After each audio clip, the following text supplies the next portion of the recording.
Back in May 2017, I was working on a project with Bill White from the Greenwood Cultural Center to create a new mural underneath the bridge there in the Greenwood district. The process was going great and we were wanting to continue the momentum, and so I said, hey, what about doing the big wall? The big wall being the wall that ended up being painted for the Black Wall Street mural. Got the thumbs up from the stakeholders in the community, and I said, well, hey, if we can get the permission to do the project, I will go about getting the funding. So I applied for the Typros Foundation grant and got it. The goal there was to grow the project from its original scope and its original idea to make it larger and more impactful. As we went through this process, it was very important to get support and the thumbs up and the involvement from a number of people. When I stand back and look at the mural, it makes me feel great. It's such an amazing accomplishment, and to understand that this was a 10-month process and how many people put their time and heart and effort into this project, and to be able to say that we made that happen,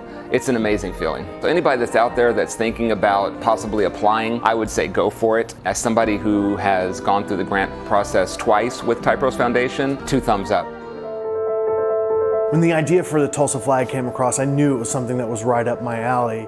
We had talked about doing the Tulsa flag for a while. Had never got around to really kicking it off, and when we saw the grants, we applied, thought that might give us a little kick to get going. I think the grant was something that not only was a catalyst, but also came with it a bunch of intangible benefits through the network of people who were ultimately the biggest supporters of this thing as it went through a 2-year process. It took so much work to get going and to get the submissions and to get through the process, but then it seemed like in an instant it was everywhere.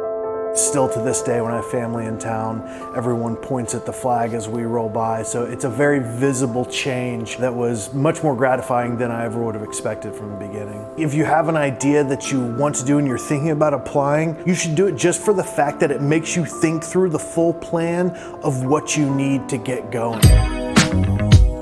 I had this crazy idea to do an art alley. The project kind of fell flat because we didn't have funding, and so it sat on the shelf for 4 or 5 years. Last year, a couple different people reached out to me and just said, hey Libby, you're full of crazy ideas. Do you have any you want to submit? I did. It was as simple as posting on Facebook and using the hashtag #MakeTulsaAwesome. And as a result, they liked the idea of the Tulsa Art Alley and sent us an application, and the rest is history. One of the big goals was to eliminate all the dumpsters. It was dumpster after dumpster after dumpster. So we are down to 1 trash compactor, 1 recycling unit, and 1 composting unit. Now you can take that same pathway and actually see 20 plus murals on the wall. Our neighborhood is composting, and that really just matters, and it does make Tulsa awesome. Typros helped us with PR. They created events around it. They wanted to see us succeed, and so they helped us. That seed money allowed other people to see our vision. We couldn't have done that without Typros giving us the money to start off.